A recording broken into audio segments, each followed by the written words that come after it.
আসসালামু আলাইকুম। আমাদের নতুন বছর 2026 সালে আমাদের প্রিয় রনি ভাইয়ের বাসায় ইংলস্টেটে বেড়াতে আসছি। ভাই আজকে আমাকে একটা মজার পিঠা বানায় খাওয়াবে, ভাবতেছি আপনাদের সাথে শেয়ার করি। আশা করি আপনাদের ভালো লাগবে, ভালো লাগলে বাসায় বানাবেন, আমাকেও ডাকবেন। রনি ভাই, thank you for sharing us the nice recipe. বলেন কি কি লাগবে? পেঁয়াজ, মরিচ, ধনিয়া পাতা, লবণ সব একসাথে দিয়ে দিচ্ছেন এখানে? এখানে দিয়ে দিচ্ছি। আচ্ছা, আর হচ্ছে কাউফল্যান্ডে রাইস মিল পাওয়া যায়, মানে বাংলাদেশি চালের গুঁড়া। চালের গুঁড়া। আচ্ছা, আগে যেটা কাগজের প্যাকেটে ছিল 500 গ্রাম, আধা কেজি 1.65 ছিল, এখন ইনফ্লেশনের কারণে 300 গ্রাম 1.6। আচ্ছা, মানে একটু সাদা রঙের চাল না? হ্যাঁ, সব চালের গুঁড়া, একদম সাদা চালের গুঁড়া, সুন্দর। 300 গ্রাম। গ্রেট, নতুন একটা ইনফরমেশন পেলাম আমরা। এটা ডাইরেক্ট এরকম কল থেকে পানি নিয়ে এসে অল্প অল্প করে, না, পানি একটু বেশি লাগবে। আচ্ছা, কারণ এটা হচ্ছে গিয়ে পরে দরকার হলে কমাবো, আরো অ্যাড করবো আর কি, কারণ এটা খুব বেশি থিক হবে না, এটা মানে নর্মালি হবে, একটু পাতলা হবে আর কি।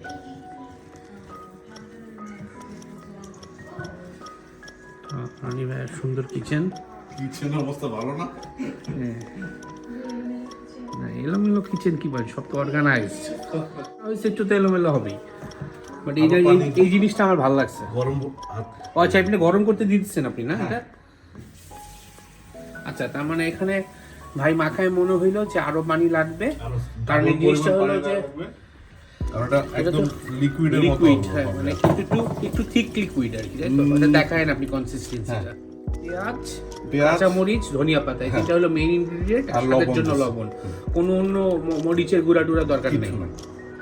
চালে কেউ হলুদের গুঁড়ো দিতে পারে, তাহলে একটু হলুদ কালার হবে। হ্যাঁ, এই চালটা সুগার এন্ড জাস্ট এটা 5 মিনিটসের জন্য আমরা রেখে দিব। 5 মিনিটসের জন্য ওয়েট। এটা খাসির মাংস আর কি, খাসির মাংস কিংবা গরুর মাংস দিয়ে এই পিঠাটা আর কি খুবই টেস্টি আর কি, ফেমাস। এই বাংলাদেশের বিভিন্ন জায়গায় অনেকে খায়। আর আপনার বাসায় আসছে কেমনে? আমার বাসায় আসছে আমার বড় ভাবেই বানাতে পারে। আচ্ছা, তার মানে ভাবি বানায় খাওয়াইছে আপনাদের? আমাদের বাসায়ও এই পিঠাটা বানায়, আমরা বলি চাপটি আর কি, চাপটি পিঠা এরকম কিছু। এটা এখন রিসেন্টলি ওই যে বাংলাদেশের ওই যে 300 ফিটে খুব ফেমাস হাঁসের মাংস দিয়ে চাপড়ি পিঠা খাইতে যায় মানুষ রাতের বিরাতে। একদম পানি না, কিন্তু আবার কোনো থিকও না, মানে বোঝা যাচ্ছে ওইরকম একটা ব্যাটার বানাই।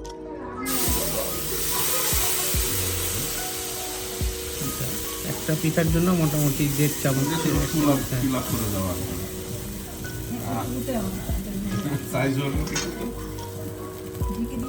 হ্যাঁ, সব সুন্দর করে ঢেকে দিয়ে হয়তো 30-40 সেকেন্ড, নাকি না 1 মিনিট, 1 মিনিট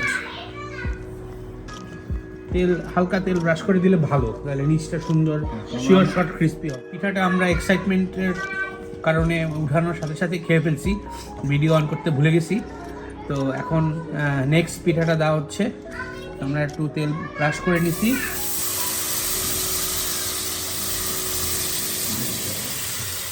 সুন্দর দেওয়া হলো। ঢেকে দিতে হবে, ঢেকে দিলে আস্তে করে সুন্দর প্রথম উঠে আসবে এবং এক সাইড ক্রিস্পি হয়ে যাবে। আমাদের পিঠা প্রায় হয়ে আসছে, 1 মিনিটের মতো হয়ে গেছে, আমরা দিছি। তো এখন উঠাই দেখব যে কুক তো হয়ে গেছে ইনশাল্লাহ। এখন সুন্দর করে, আশা করি এবার সুন্দর করে উঠে যাবে। আস্তে করে সাইড থেকে করে উঠলেই পুরো জিনিসটা সুন্দর করে উঠে যাবে।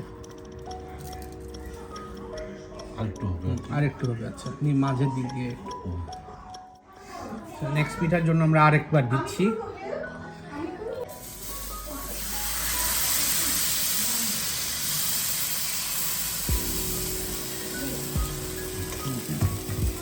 তো নেক্সট পিঠার ব্যাটার দিয়ে দেওয়া হলো, ঢেকে দেওয়া হবে এবং 1 মিনিট পরে আবার উঠে ফেলা হবে। রনি ভাই রান্না না ভাবি রান্না? রনি ভাই রান্না হাঁসের মাংস, হ্যাঁ। আর সাথে হলো চাপটি পিঠা। অসাধারণ কম্বিনেশন এবং অসাধারণ হয়েছে খেতে। মানে হাঁসের তো আসলে ঝোলের থিকনেসই বলে দিচ্ছে যেটা কোন লেভেলে রান্না হয়েছে। আর পিঠার সাথে কম্বিনেশন দুর্দান্ত। এবং কয়েকটা পিঠা লাগবে আমি জানি না, খাইতে থাকি। যারা খেতে চান আমার থ্রুতে রনি ভাইয়ের সাথে কমিউনিকেট করেন, আমরা একসাথে আরেকদিন খাবো আর কি। ভালো থাকবেন, এখন আমরা খাওয়ায় মনোনিবেশ করি। বেলায়েত মোহাম্মদ ফুয়াদ আমিন রনি, যার হাতে সুস্বাদু হাঁস ভুনা আর চাপড়ি রুটি খাইলাম, মেমোরি প্রিজার্ভ করে রাখলাম।